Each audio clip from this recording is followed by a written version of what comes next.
और जब बाप बूढ़े हो जाते हैं तो लोग अपने घर में रखना पसंद नहीं करते। कानपुर के रहने वाले कुछ बेटे थे, उनकी माँ का एक वाकया मैं सुनाऊं। मेरे दोस्त एक अजमेर में गए, बड़ी मस्जिद में नमाज पढ़ने के लिए। दिल में ख्याल पैदा हुआ कि यार पानी प्यास लगी, पानी पी लूं। उतने में गए, पहले सोचा नमाज पढ़ लेता हूं फिर पानी पी लूं। जैसे ही नमाज पढ़ के सलाम फेरा, देखा बगल में एक बूढ़ी औरत थी, उसने पानी का बोतल निकाला, कहा लो बेटा पानी पी। और से सुनना, कहा बेटा पानी पी ले। पानी लिया, घट पानी पी लिया। प्यास लगी थी, जब आदमी को प्यास लगी होती तो पानी जहां मिलता है आदमी फौरन पानी पीता। जब पानी पी लिया तो एहसास हुआ, कहा यार ये औरत, मैं तो इसे पहचानता नहीं, ये मुझे नहीं पहचानती। कहा ये बूढ़ी माँ जरा बताओ तो सही, मैं तुझे पहचानता नहीं, तू मुझे नहीं पहचानती, मैं तेरा रिश्तेदार नहीं, तू मेरी रिश्तेदार नहीं, तू मेरी माँ नहीं, मैं तेरा बेटा नहीं, तुझे कैसे पता चल गया कि मुझे प्यास लगी? अगर माँ के बेटे हो तो एहसास करना, वफादार बेटे हैं तो एहसास कीजिए। तुझे कैसे पता चल गया कि मुझे प्यास लगी है? आखिर तू मेरा बेटा, तू मेरी माँ नहीं, मैं तेरा रिश्तेदार नहीं, मैंने तुझसे पानी मांगा नहीं, तुझसे पानी का सवाल नहीं किया। मुझे प्यास लगी थी, मैंने सोचा नमाज पढ़ूं, सलाम फेरूं, उसके बाद मैं पानी पी लूंगा। आखिर तुझे कैसे पता चल गया कि मुझे प्यास लगी है? माँ ने एक तारीखी जुमला कहा था, जानते क्या कहा? हाँ बेटे बात तो सही है, मैं तेरी माँ नहीं हूँ, तेरी रिश्तेदार नहीं हूँ, तू मेरा बेटा नहीं है, मैंने तुझसे पानी के लिए, तूने मुझसे पानी के लिए कहा भी नहीं, लेकिन हाँ बेटे बात तो सही है, मैं तेरी माँ तो नहीं हूँ, लेकिन हूँ तो किसी की माँ। हूं तो किसी की माँ। हमें जब दूसरे की माँ, दूसरे के बेटे का इतना ख्याल रखती है, अपनी माँ अपने बेटे का कितना ख्याल रखती है? कसम खुदा की, माँ की तरह दुनिया में कोई हो सकता है? एक फिलोसोफर ने लिखा, कहा कि मेरे एक औरत थी, उसके घर में 4 बेटे थे, 4 सेब कहीं से आ गया। अब लड़के आपस में लड़ने लगे कि एक सेब मुझे चाहिए, एक सेब मुझे चाहिए। माँ भी भूखी थी, माँ ने कहा मुझे बहुत तेज भूख लगी थी, लेकिन मैंने देखा बच्चे लड़ रहे हैं, अगर सेब को काटा जाएगा तो लड़ाई बढ़ जाएगी। माँ ने कहा मुझे भूख ही नहीं लगी बेटा, एक एक सेब बांट के खा लो। कसम खुदा की, माँ किस तरीके से अपना खून जिगर पिला करके अपने बच्चों को पालती है। एक माँ बाप अपना खून जिगर पिला करके किस तरीके से 5-5, 8-8 बच्चों को पाल लेते हैं, लेकिन जब ये बच्चे बड़े होते हैं तो ये 8 बच्चे मिलकर बूढ़े माँ बाप को खिला नहीं पाते। उसने बताया फिर अपनी हिस्ट्री, कहा मैं कानपुर शहर की रहने वाली हूँ, मेरे 3 बेटे थे, मैं पहले बड़े बेटे के पास रहती थी, उसकी शादी हुई ना, कुछ दिन के बाद उसने एक दिन जोश में आकर कहा अम्मा तुम जब से घर में रहती हो ना बड़ी परेशानी हो गई, तुम ऐसा करो दूसरे बेटे के पास चली जाओ। दूसरे बेटे के पास भेज दिया, उसके पास कुछ दिन रही, कुछ दिन आजिज होने के बाद उसने तीसरे बेटे के पास भेज दिया। तीसरे बेटे की बीवी ने ऐसा बहकाया, बहकाने के बाद वो जोश में आया, मेरे तीसरे बेटे ने मुझे धक्के मार करके घर से बाहर निकाला। मैं कानपुर शहर में दर-बदर भीख मांगने पर मजबूर हो गया, लेकिन मैंने कानपुर शहर को छोड़ दिया इसलिए कि उसी शहर में मेरे बेटे रहते थे। ए बेटे, मैंने कानपुर शहर को सिर्फ इसलिए छोड़ दिया कि कहीं इस शहर में मैं भीख मांगूंगी, मेरे भीख मांगने की वजह से मेरे बेटों की बेइज्जती ना हो। उन बेटों ने जिन्होंने धक्के मार करके बाहर निकाला, उन बेटों के बारे में माँ का इतना ख्याल कि मेरे बेटों की बेइज्जती ना हो जाए, इसलिए मैंने शहर छोड़ दिया। कहां गए भाई, एहसास मर गया है। हम तो बड़े होने के बाद सीधे जानते क्या कहते हैं, अब्बा के सामने सीना तान करके जब आते अब्बा तुम हमारे साथ जिंदगी में किएगा, ये भी तमाशा सुनने में आता है। ऐसा सुना होगा आप लोगों ने। मेरे सामने एक नौजवान था, बड़े ठाठ से, मुंबई रिटर्न, वो लोग दुबई रिटर्न होते, वो मुंबई रिटर्न। जीन्स उसकी फटी हुई हीरो की तरह, ना जीन्स पहनने की तमीज, बाल बिल्कुल शैतान की तरह, भूत की तरह। और अब्बा से, अब्बा तू हमारे साथ जिंदगी में किए का। अब्बा बेचारा बूढ़ा है, गांव में रहने वाला, किसानी करने वाला, उसे तो वो दिन याद आ रहे होंगे। कसम खुदा की, बाप हो तो एहसास कर लेना, अगर तुम्हें कभी जरूरत पड़े ना, तुम्हें अपना सामान लेना है, तुम्हारे जेब में 100 रुपए हो, तुम घर से बाहर निकलो और सामान लेने के लिए तुम्हें अपनी जरूरत थी, चलते चलते तुम्हारे बेटे ने दरवाजे पर कह दिया अब्बा ये वाला खिलौना जरूर लेकर के आना, अब्बा लेकर के आना वरना वापस मत आना। इस तरीके से अगर जिद मान ली ना तो बाप जाएगा बाजार में, वो अपनी ख्वाहिश का गला घोट करके अपने बेटे का खिलौना वापस लेकर। वो एक बाप होता, लेकिन ये बच्चे बड़े होने के बाद बाप की उस कुर्बानी को भूल जाते, जो ना सर्दी देखता है, ना गर्मी देखता है, ना बरसात देखता है, वो भीगते हुए भी बाजार में चला जाता है। अगर मैं सामान बेचूंगा नहीं तो वापस आऊंगा कैसे, वापस आऊंगा नहीं तो घर में चूल्हा कैसे जले। लेकिन उस बाप की कुर्बानी को बेटा फरामोश करके सीना तान कहता अब्बा तो मेरे साथ किए। फिर एक नौजवान था हमारे सामने भी गलती से कह बैठा, कहा अब्बा तुम्हारे साथ किए क्या हो?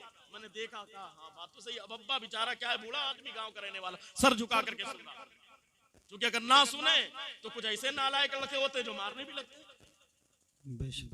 ऐसे भी जालिम बेटे होते, ऐसे भी नमक हराम बेटे होते हैं जो अपने माँ बाप पर हाथ भी उठा देते।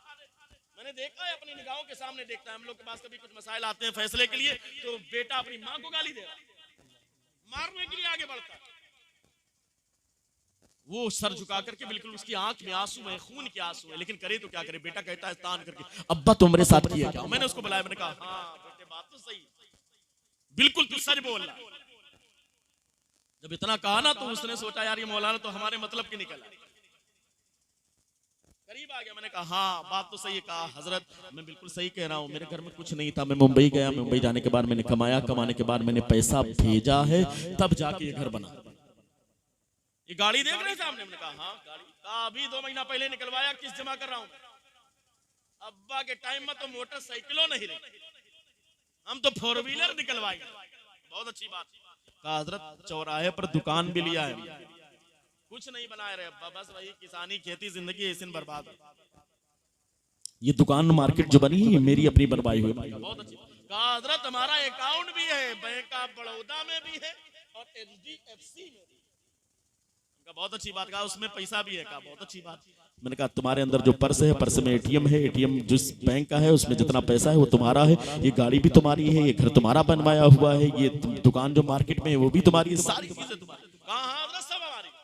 मैंने कहा बस इतना बताओ ये सब तुम्हारा? कहा हाँ सब मेरा।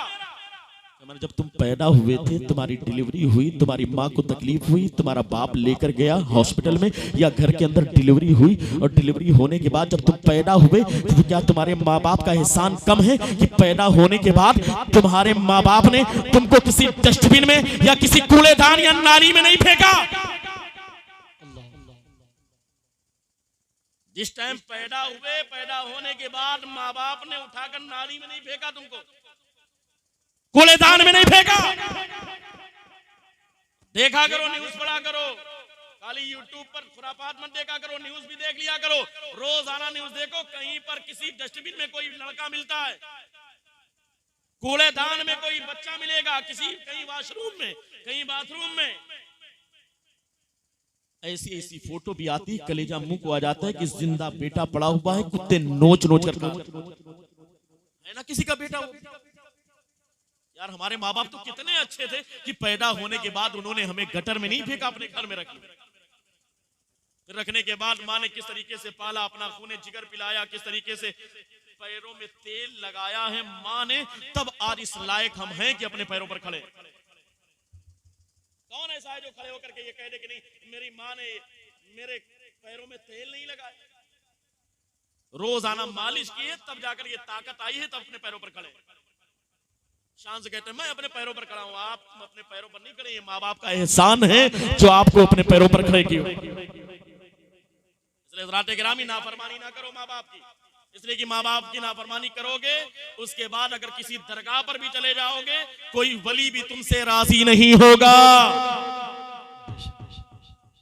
तुम पीर साहब से जाके दुआ कराओगे कोई फायदा नहीं, पहले माँ बाप को राजी करो, दुनिया में माँ बाप की खिदमत करके जन्नत को हासिल करो। अगर दुनिया में माँ बाप की खिदमत करके तुमने जन्नत का टिकट हासिल करना है तो ये नियत करो कि माँ बाप की हमें खिदमत करनी है। और तवज्जो के साथ सुने, एक साहबी रसूल है, माँ बाप की गुस्ताखी या माँ बाप की नाराजगी का उबाल क्या होता है। उनकी अहलिया आई अल्लाह के रसूल की बारगाह में, कहा या रसूलल्लाह मेरे शौहर का इंतकाल होने वाला। अच्छा, अल्लाह के रसूल ने चंद सहाबा इकराम को लिया, साथ में फौरन उनके घर पर तशरीफ ले गए। सहाबा इकराम से कहा अल्लाह के रसूल ने, ए सहाबा जाओ जाकर के इन्हें कलमा की तलकीन, कलमा पढ़ाओ। ऐसा होता है जब किसी का इंतकाल होने वाला होता है, आज भी ये माहौल है तो लोग उसके करीब जाकर के कलमा पढ़ाते हैं, कलमा पढ़ाते हैं ना भाई, इंतकाल होने वाला, ताकि उसका इंतकाल हो तो कलमा पढ़ करके इंतकाल हो, ईमान की हालत में इंतकाल हो। सहाबा इकराम गए, जाकर के कलमा की तलकीन किया। रिवायतों में आता है कि कलमा की तलकीन किया लेकिन जबान पर कलमा जारी नहीं हुआ। अल्लाह अकबर। कलमा जारी नहीं हुआ, अल्लाह के रसूल के चेहरे का जुग्राफिया बदल गया। अल्लाह के रसूल ने फरमाया आखिर मामला क्या है।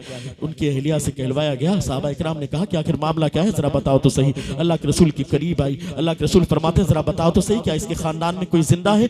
अर्ज किया या रसूलल्लाह सबका इंतकाल हो चुका, सिर्फ इसकी बूढ़ी माँ है, मोहल्ले में रहती है। अल्लाह के रसूल ने फरमाया बुलाया जाए उसे। थोड़ी देर के बाद लाठी के सहारे उसकी बूढ़ी माँ घर के अंदर दाखिल हुई। जैसी दाखिल हुई ना, अल्लाह के रसूल ने इरशाद फरमाया बूढ़ी माँ जरा बता तो सही, तेरा बेटा है कैसा, तेरा बेटा है कैसा। अल्लाह के रसूल सल्लल्लाहु अलैहि वसल्लम की बारगाह में बूढ़ी माँ तड़प जाती है। तड़प करके अर्ज करती है या रसूलल्लाह मेरा बेटा बड़ा अच्छा है, बड़ा नेक है, बड़ा नमाजी है, बड़ा परहेजगार है, पड़ोसियों के साथ भलाई करने वाला है, नेकियां करने वाला है, दूसरों की खिदमत करने वाला है, मेरा बेटा बड़ा अच्छा है। लेकिन या रसूलल्लाह मैं अपने बेटे से नाराज हूँ। अल्लाह के रसूल फरमाते हैं बूढ़ी माँ जरा बता तो सही तेरी नाराजगी की सब क्या है, तेरी नाराजगी की वजह क्या है। जानते बूढ़ी माँ ने क्या कहा। बूढ़ी माँ ने जवाब दिया था या रसूलल्लाह मेरा बेटा बड़ा अच्छा है, बड़ा नेक है, नमाजी है, परहेजगार है, लेकिन मेरी नाराजगी की वजह यह है कि जब से इसकी शादी हुई है, जब से इसकी बीवी इसके घर में आई है, ये अपनी बीवी की बात ज्यादा मानता है, मेरी बात कम मानता है। ये अपनी बीवी को ज्यादा अहमियत देता है, मुझे अहमियत कम देता है। मैं कोई बात कहती हूँ ना तो उसे टाल देता है, मैं कोई बात कहती हूँ तो उसे सुनता नहीं है, मुझे मेरी बात को अनसुना कर देता है। ये बात मुझे अच्छी नहीं लगती। या रसूलल्लाह 9 महीने तक मैंने इसे अपने पेट में रखा है, मैंने अपने पेट के अंदर रखा है। किस तरीके से मैंने सब्र किया है, किस तरीके से मैंने परेशानी को बर्दाश्त किया है, और पैदा होने के बाद मैंने किस तरीके से सर्दी के अय्याम गुजारे हैं, किस तरीके से गर्मी के अय्याम गुजारे हैं। कभी कभी सर्दी में आलम यह होता था घर में बिस्तर ना होता, मैं सर्दी में इसके लिए बाकायदा सूखे बिस्तर का इंतजाम कर देती, लेकिन या रसूलल्लाह मैं पूरी पूरी रात जाग करके गुजार देती। इस बेटे की मैंने परवरिश में कोई कमी ना छोड़ी। मैं उसके लिए ताजे खाने बनाया करती थी, ताजी ताजी रोटियां बनाया करती थी, मैं बासी खाना खा करके सो जाया करती थी। कभी कभी तो ऐसा होता कि मैं भूखे सो जाया करती, लेकिन अपने बेटे को कभी भूखा सोने नहीं देती थी। लेकिन आज मामला ये है मैंने किस तरीके से अपना खूने जिगर पिला करके अपने बेटे की नशोनुमा की है, इसको परवान चढ़ाया है। लेकिन या रसूलल्लाह आज मामला ये है कि अपनी बीवी की बात ज्यादा मानता है, मेरी बात कम मानता है। या रसूलल्लाह ये बात मुझे अच्छी नहीं लगती। मैंने किस तरीके से अपना खूने जिगर पिलाया है, किस तरीके से इसकी परवरिश की है, किस तरीके से पाल पोस करके इसे बड़ा किया है। या रसूलल्लाह बस यही बात मुझे अच्छी नहीं लगती, इसलिए मैं इससे नाराज हूँ, इसलिए मैं इससे नाराज हूँ। ऐसा होता है मेरे भाइयों, जरा सोचो तो सही, जब माँ बाप बूढ़े हो जाते हैं ना तो नौजवानों का आलम क्या होता है। अगर एक प्याली कप ले जाकर के अपने बाप को दिया ना तुमने, या अपनी माँ को एक प्याली चाय देते हो, अगर उसके हाथ कांप रहे हैं बुढ़ापे की वजह से, वो प्याली छूट गई जमीन पर गिरी ना, तो जानते हो बाप भी चिल्लाने, बेटा बाप बन जाता है। बेटा कहता है अम्मा तुझे दिखाई नहीं पड़ता, माँ तुझ बिल्कुल सठिया गई है। बाप के हाथ में प्याली तुमने दिया, अगर उसके कप छूट करके जमीन पर गिरा और प्याली टूट गई ना, बड़ी तकलीफ होती है तुझे। तेरी बीवी आकर के चिल्लाने लगती है अरे संभालो अपने बाप को, देखो ये प्याली इससे छूट गई है, इसके हाथ में तुझे समझ ही में नहीं आता। अरे यार उसके हाथ कांप रहे थे, तुम्हें एहसास ना हुआ। अगर किचन के अंदर तेरी बीवी से एक नहीं 6 प्याली का पूरा सेट जमीन पर गिर जाए, टूट जाए, तो अपनी बीवी से जाकर कहता है परेशान मत होना, मैं बाजार जा रहा हूँ ना, मैं 6 नहीं 12 प्याली लेकर के आऊंगा, तू परेशान ना होना। यार बीवी से तू इतना अच्छा सलूक करता है, और माँ बाप से एक प्याली टूटने पर डांट डपट करता है, उनको तू हड़काता भी है, तो अच्छे से सलूक नहीं करता। अरे तेरा ज़मीर मर गया है, तो अपने बाप का बाप बन गया है। अल्लाह के रसूल सल्लल्लाहु अलैहि वसल्लम की बारगाह में वो बूढ़ी माँ तड़प गई। तड़पने के बाद कहा या रसूल अल्लाह मैं इस बेटे से नाराज इसी वजह से हूँ, इसलिए कि जब से इसकी शादी हुई है ये अपनी बीवी की बात ज्यादा मानता है, मेरी बात कम मानता है। ये अपनी बीवी को अहमियत ज्यादा देता है, मुझे अहमियत कम देता है। या रसूल अल्लाह ये बात मुझे अच्छी नहीं लगती, इसलिए मैं इससे नाराज हूँ। अल्लाह के रसूल सल्लल्लाहु अलैहि वसल्लम का चेहरे का जुगराफिया बदल गया। तारीख में आता है अल्लाह के रसूल जलाल के आलम में है, सहाबा इकराम को इशारा किया ए मेरे सहाबा इधर आओ। सहाबा करीब आए ना तो अल्लाह के रसूल ने इरशाद फरमाया ए मेरे सहाबा जाओ लकड़ियां इकट्ठा करो, लकड़ियों का गट्ठा तैयार करो। लकड़ियां इकट्ठा की गई, उसका गट्ठा तैयार हुआ। अल्लाह के रसूल ने फरमाया इसमें आग लगाओ। जब आग लगी उसके शोले आसमान से बात करने लगे। अल्लाह के रसूल जलाल के आलम में है, फरमाते हैं मेरे सहाबा जब आग के शोले आसमान से बात करने लगे तो इसी भड़कती हुई आग में इसके बेटे को जिंदा जला दिया जाए। अल्लाह अकबर। तड़प गई माँ, जैसे सुना ना तड़प गई, उसके आंख में आंसू आ गए तड़प करके, या रसूलल्लाह आप मेरे बेटे को जिंदा जलाएंगे? हाँ तेरे बेटे को तेरे सामने जिंदा जला। या रसूलल्लाह मेरी निगाहों के सामने मेरे बेटे को जिंदा जलाएंगे? हाँ हाँ तेरी निगाहों के सामने तेरे बेटे को जिंदा जला दिया जाएगा। आखिर वजह क्या है, कौन सी गलती है इसकी जिसकी बुनियाद पर इसे आग में जलाया जाएगा? सुन, दरअसल तू इससे नाराज है, जिससे माँ नाराज, जिससे बाप नाराज, उससे अल्लाह नाराज, उससे अल्लाह के रसूल नाराज, और जिससे अल्लाह उसके रसूल नाराज, वो जहन्नम की आग में जलेगा। और जहन्नम की आग के मुकाबले में दुनिया की आग की कोई हैसियत नहीं। बेहतर यह है कि इसे दुनिया की आग में जला दिया जाए। इतना सुनना था।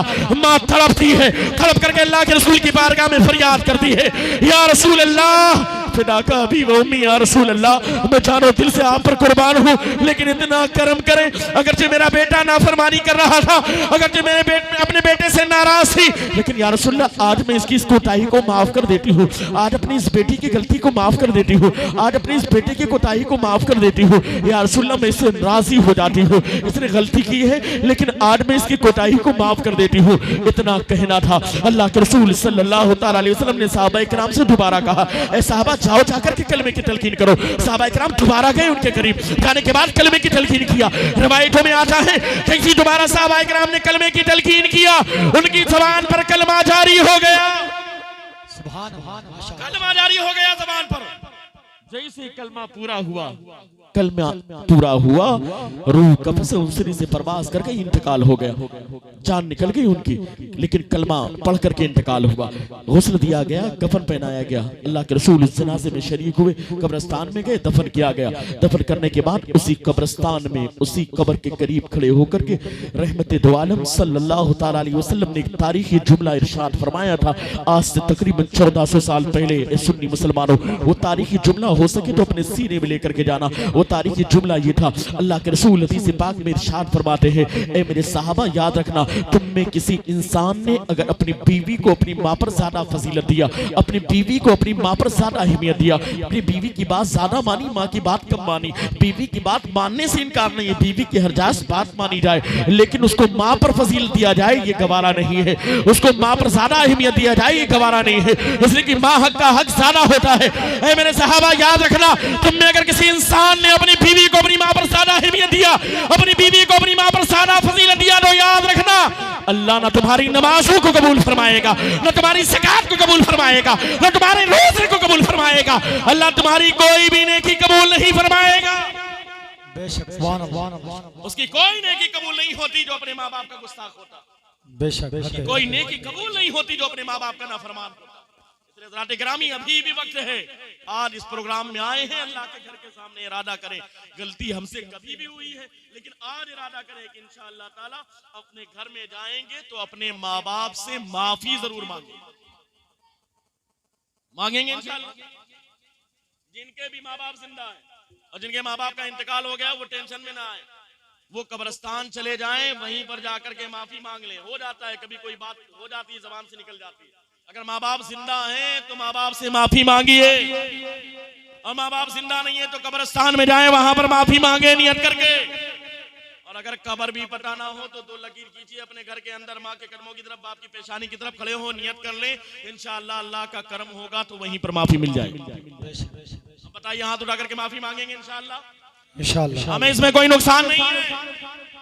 माँ बाप राजी तो अल्लाह उसके रसूल भी राजी, माँ बाप नाराज तो अल्लाह उसके रसूल भी नाराज। तो माँ बाप को राजी करके दुनिया में जन्नत को हासिल करो। सिर्फ स्टेज पर कोई शायर आकर पढ़े कि माँ के कदमों के नीचे जन्नत है तो 20-50 दे करके सारा यहीं पर क्लियर ना कर लो कि हाँ बड़ी मोहब्बत है, घर में भी मोहब्बत कायम रखो। होता है ना, माँ की मोहब्बत लोग स्टेज पर ज्यादा प्रचार करते, 100 के नोट लेकर के दिया, जैसे लगा कि हाँ बहुत ज्यादा माँ की मोहब्बत, मालूम पड़ा घर में जाने के बाद अम्मा को मार रहे हैं। तो हज़रात गिरामी, माँ बाप की अहमियत समझे, और माँ बाप में ये भी याद रखिएगा, अगर किसी की माँ परहेजगार हो, किसी की माँ पढ़ी लिखी हो, किसी की माँ खूब नेक हो, तो उसका भी वही मकाम, और किसी की माँ खेत में काम करे या किसी के घर में काम करे तो उस माँ का भी वही मकाम। ये नहीं कि बहुत नेक है तो उसका मकाम बुलंद है और नॉर्मल है, अरे हमारी अम्मा तो किसानी करती, उसका क्या? नहीं, माँ माँ होती है। बेशक बेशक बेशक बेशक। उसका मकाम जितना बुलंद है उसका अंदाजा आप नहीं कर सकते। अल्लाह के रसूल की बारगाह में साहब रसूल हाजिर, या रसूल अल्लाह किसका हक सबसे ज्यादा है मेरे ऊपर? फरमाया तुम्हारी माँ का। कहा उसके बाद किसका हक है? कहा तुम्हारी माँ का। कहा उसके बाद किसका हक है? कहा तुम्हारी माँ का। कहा उसके बाद किसका हक है? कहा अल्लाह के रसूल ने फरमाया तुम्हारे बाप का। 75% माँ का। यानी जन्नत माँ के कदमों के नीचे है तो उस जन्नत का दरवाजा तुम्हारा बाप। माँ को भी राजी करो और अपने बाप को भी राजी करो। माँ बाप को राजी करके दुनिया ही में जन्नत कन्फर्म कर लो। ईमान सही होगा और माँ बाप राजी होंगे तो इंशाअल्लाह ताला जन्नत में जाओगे। और तुम दुआ कराओ अपने इमाम साहब से, काम कुछ भी फंसे तो लोग फोन करते हैं हजरत दुआ कीजिए। अरे भैया अपने माँ से दुआ कराओ, अपने बाप से दुआ कराओ। कराना चाहिए। तुम्हारा काम नहीं बन रहा है, तुम्हारी दुकान नहीं चल रही है, तुम्हारा घर नहीं बना है, तुम्हारा वीजा नहीं लगा है, तुम्हारा एग्जाम हुआ है, रिजल्ट अभी आया नहीं, रिजल्ट के लिए दुआ करानी है। अरे यार मैं तो कहता हूँ पीर साहब से दुआ कराना बाद में, मस्जिद के इमाम से दुआ कराना बाद में, मदरसे के इमाम से दुआ कराना बाद में, आप किसी हाजी नमाजी से दुआ कराना बाद में। मैं इनकार नहीं करता, आप पीर साहब से दुआ कराइए, अच्छी बात। आप मस्जिद के इमाम साहब से दुआ कराइए, अच्छी बात है। मैं तो कहता हूँ मदरसे में पढ़ने वाले तालिबे इल्म से दुआ कराइए, उनकी दुआ तो और जल्दी कबूल हो। आप मदरसे में पढ़ने वाले तालिब इल्म से दुआ कराइए, इमाम से दुआ कराइए, हाजी से दुआ कराइए, नमाजी से दुआ कराइए। मैं इनकार नहीं करता, लेकिन तुम चाहते हो कि तुम्हें कामयाबी नहीं मिल रही है, कामयाबी मिलने लगे। तुम चाहते हो कि तुम्हारे बाहर का वीजा लग जाए, तुम चाहते हो कि तुम्हारी दुकान चलती नहीं दुकान चलने लगे, तुम चाहते हो कि तुम कामयाब हो जाओ, तुम चाहते हो कि तुम्हारा मकान बना नहीं मकान बन जाए, तुम चाहते हो कि मेरिट तुम्हारी अच्छी आ जाए, तुम्हारे नंबर एग्जाम में अच्छे आ जाए, तुम चाहते हो कि तुम कामयाब हो जाओ। अरे अपने इमाम से दुआ कराओ, आलिम से दुआ कराओ, पीर से दुआ कराओ, मदरसे में पढ़ाने वाले उलमा से दुआ कराओ, इन सब से दुआ कराओ। बाद में पहले जाओ अपने बाप के पास, अपनी माँ के पास, अपने माँ के बाप के कदमों को चूमो, अपने माँ बाप के हाथ को चूमो और चूमने के बाद कहो अम्मी जान मेरे हक में दुआ कर दीजिए, अब्बा जान मेरे हक में दुआ कर दीजिए। कसम खुदा की तुम्हारे हाथ तुम्हारी दुआ के लिए अगर माँ बाप के हाथ तुम्हारे हक में उठेंगे, कामयाबियां तुम्हारे कदमों को चूमती हुई खुद नजर आएंगी। दुआ करा के तो देखो एक बार, कामयाबी मिलेगी, कसम खुदा की कामयाबी मिलेगी। क्यों? इसलिए कि माँ बाप की दुआ बेटे के हक में ऐसे ही होती है जैसे एक नबी की दुआ उसके उम्मती के हक में। सुभान जिस तरीके से नबी की दुआ उम्मती के हक में हो तो वो कबूल होगी कि नहीं कबूल होगी? नबी की दुआ कबूल होगी कि नहीं होगी? तो जिस तरीके से नबी की दुआ उम्मती के हक में कबूल होती है, वैसे ही माँ बाप की दुआ भी बेटे के हक में कबूल होती है कि नहीं? होती है। और माँ बाप की नजर हमेशा तुम्हारी सेहत पर होती है, तुम्हारी दौलत पर नहीं होती। माँ बाप की नजर तुम्हारी सेहत पर होती है, तुम्हारी तकलीफ पर होती है कि तकलीफ कैसी है, बेटा अच्छे से रहे, बस इनको यही फिक्र होती है। दुनिया में एक जात है, तुम्हारा दोस्त ये कह सकता है कि यार तुम आगे बढ़ो, तरक्की करो, लेकिन हकीकत में उसे खुशी नहीं होती। जब ज्यादा आगे निकलता है ना तो उसे वही दोस्त दुश्मन बन जाता है, भाई भी दुश्मन बन जाते हैं। तन्हा एक जात है दुनिया में बाप की, जिसका बेटा अगर बाप से आगे निकलता है तो उस बाप को खुशी होती है। किसी को खुशी नहीं होती, दोस्त से नाराज हो जाता है, जलने लगता है, भाई भाई में तकलीफ हो जाती है। लेकिन बाप एक ऐसा बाप है, अगर वो बीओ में डॉक्टर बना है तो वो चाहता है मेरा बेटा MBBS डॉक्टर बन जाए, वो सब कुछ कुर्बान कर देता है अपने बेटे। कभी आप कमा के आओ ना बाहर से, आप तजर्बा कर लेना, मेरा तजर्बा है। अगर आपको महसूस हो तो करना, कभी ट्राई करना इसको, you can try it, no problem.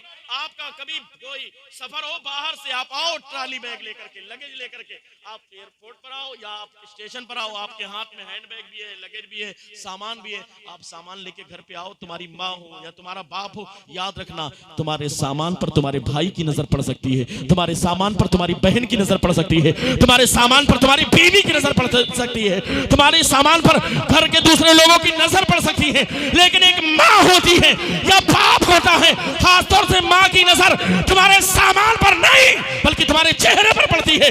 उसका पहला जुमला यह होता है, बेटा तेरी तबीयत कैसी है, तेरी सेहत कैसी है। माशाअल्लाह, सुभान अल्लाह, सुभान अल्लाह। माँ हमेशा ये पूछती बेटा तेरी तबीयत कैसी है, खैरियत से आ गए, वरना तो बीवी भी आएगी कि का सामान लाए हो, भाई आ गए, बहन आ गई, सब चक्कर में पड़ जाते हैं। लेकिन माँ सामान पर नहीं, सामान बाद में देख लिया जाएगा। पहले बेटा बता तेरी तबीयत कैसी? तजर्बा कर लीजिएगा, मैं कहीं से भी आता हूँ इंडिया में या बाहर से कहीं प्रोग्राम से या कहीं से भी आऊँ तो कसम खुदा कि जब भी जाता हूँ घर पे ना ये नहीं पूछा जाता नजराना कितना मिला, सामान क्या लाया, पहला जुमला तबीयत कैसी, बेशक, सेहत कैसी है, सुभान। साथ लेता जा सफर में, काम आएगा तेरे, साथ लेता जा सफर में, काम आएगा तेरे। माँ का एक लफ्ज़े दुआ मुश्किल कुशा हो जाए। सुभान अल्लाह, माशाअल्लाह। कसम खुदा की, तुम अपनी माँ से दुआ करा के निकलो ना, आने वाले हादसे एक्सीडेंट टलते हुए नजर आए। बेशक। मुश्किल कुशा बन जाता है माँ का एक लफ्ज़े दुआ।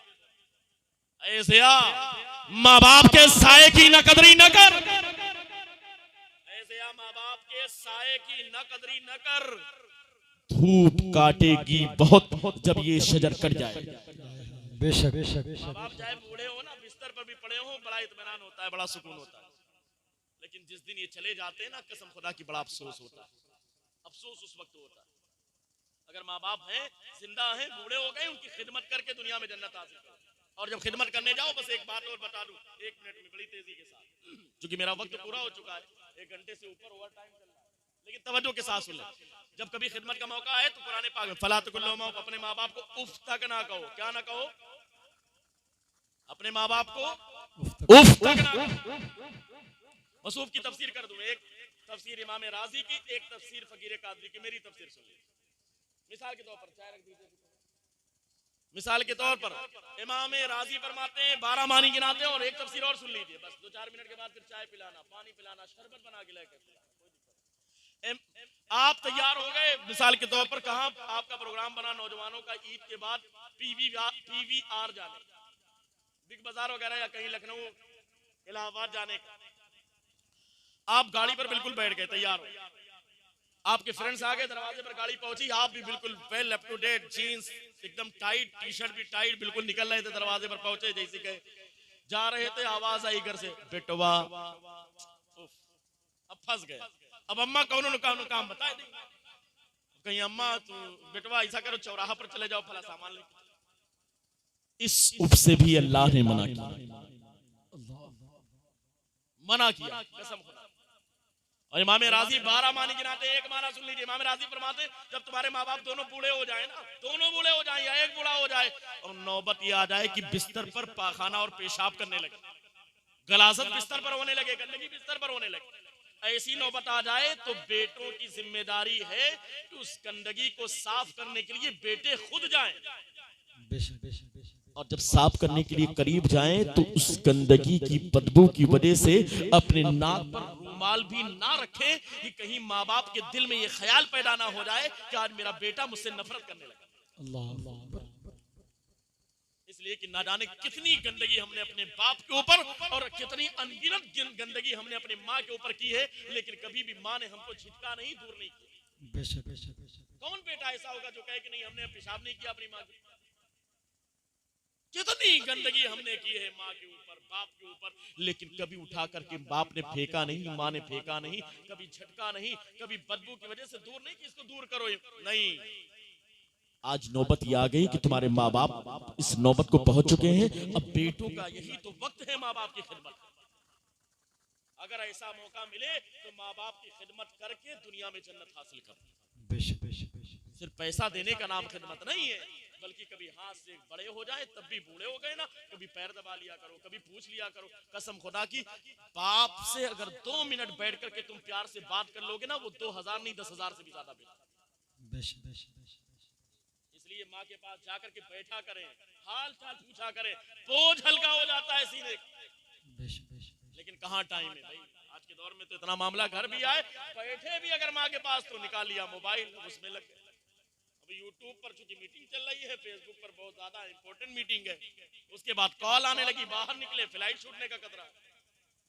अजीब तमाशा है। अरे यार अपने घर वालों के लिए वक्त निकाले, ये वक्त ना निकालना तुम्हारे लिए वो वाले जान बन जाएगा। याद रखना तुमने अपने माँ बाप का अदब ना किया, तुमने अपने माँ बाप की खिदमत ना की। अब याद रखना तुम अपने बेटों से उम्मीद मत रखना बड़े होने के बाद, बूढ़े होने के बाद तुम्हारे बेटे तुम्हारी खिदमत करेंगे। नोट कर लेना अच्छे से, अगर तुमने अपने माँ बाप की खिदमत ना की, उनका अदब ना किया, तो ये उम्मीद ही मत रखना कि बड़े होने के बाद तुम्हारे बेटे तुम्हारा अदब करेंगे।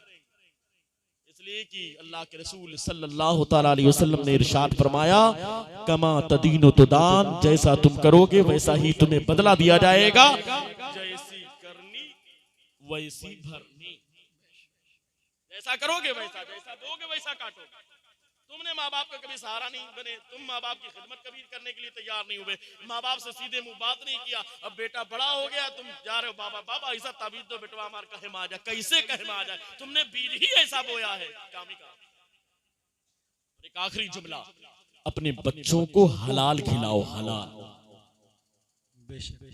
हलाल खिलाओ। अगर हलाल खिलाओगे तो बेटे हलाली होंगे, वरना तुमने खाया हराम, वही नुतफा बना, बीवी के रहम में गया, हमल करार पाया, बेटा पैदा हुआ, बेटा बड़ा हुआ, उसके रगों में जो खून दौड़ रहा है हराम का, उसकी बुनियाद पर तुम्हारा बेटा कभी भी तुम्हारे साथ वफादारी नहीं करेगा। इसको नोट कर लेना का। और उसमें कोई तावीज वावीज भी नहीं असर करेगा, ये भी बता दूंगा। बाबा खाली 11,000 लेकर के साइड हो जाएगा, बाद में ढूंढते रहोगे, फरार हो जाएगा, मिलबो नहीं करेगा। इतने बाबा तो पैसा लेके फरार हो जाते, सीजन वाइज निकलते जैसे बरसाती मेढक। कोई तावीज नहीं काम करेगा। इसलिए वहां पर कोई चीज काम करने वाली है तो तुम्हारी अपनी तरबियत है, तुम्हारी अपनी तालीम है। तुम इंग्लिश मीडियम में पढ़ाओ, कुछ भी पढ़ाओ, लेकिन घर में ऐसा माहौल बनाओ, ऐसी तरबियत करो कि माहौल बन जाए। एक छोटा सा, जैसे इतना हाई फाई घर लोग बनाते हैं ना, एक छोटा सा कमरा बना दो, उसमें 2 मुसल्ले रख दो, कुछ दीन की किताबें रख दो। का इतना बड़ा घर बना सकते हो। एक तो लाइब्रेरी घर में नहीं बना सकते जिसमें कम से कम 50-60 किताबें, 100 किताबें लाकर रख दो दीन की? नहीं, ये तो बहुत भारी काम हो जाए। बाथरूम बनाने के लिए कमरे के बराबर है, लेकिन किसी को तौफीक नहीं होती कि घर में एक नमाज का छोटा सा हाल बना, ताकि बच्चों के दिल में शुरू से ये मोहब्बत पैदा हो कि हाँ यहाँ मुसल्ला है, यहाँ नमाज पढ़ना है, यहाँ पर कुरान रखा है, कुरान पढ़ना है। कुरान रख दिया, कब खोला जाएगा? कब? जब कौन मर जाएगा तब। 2 लफ्ज को सीने में बसा लो तो बने बात, ताकों पे सजाने को ये कुरान नहीं है। अस्तगफिरुल्लाह रब्बी मिन कुल्लि ज़ंबि व अतूबु इलैह। ये 2-4 बातें थी जो मैंने आपके सामने पेश की। बयान और कुछ करना था, लेकिन वक्त काफी हो चुका है, इसलिए इंशाअल्लाह ताला बे टाइम तकरीर होती नहीं है। 2 बज रहे हैं रात के। आप लोगों का बहुत बहुत शुक्रिया, आपने तकरीर को सुन लिया। दुआ करें कि अल्लाह हम सबको इस पर अमल करने की तौफीक अता फरमाए। सारे लोग एक बार नियत करें, नमाज की पाबंदी करेंगे ये इंशाअल्लाह ताला।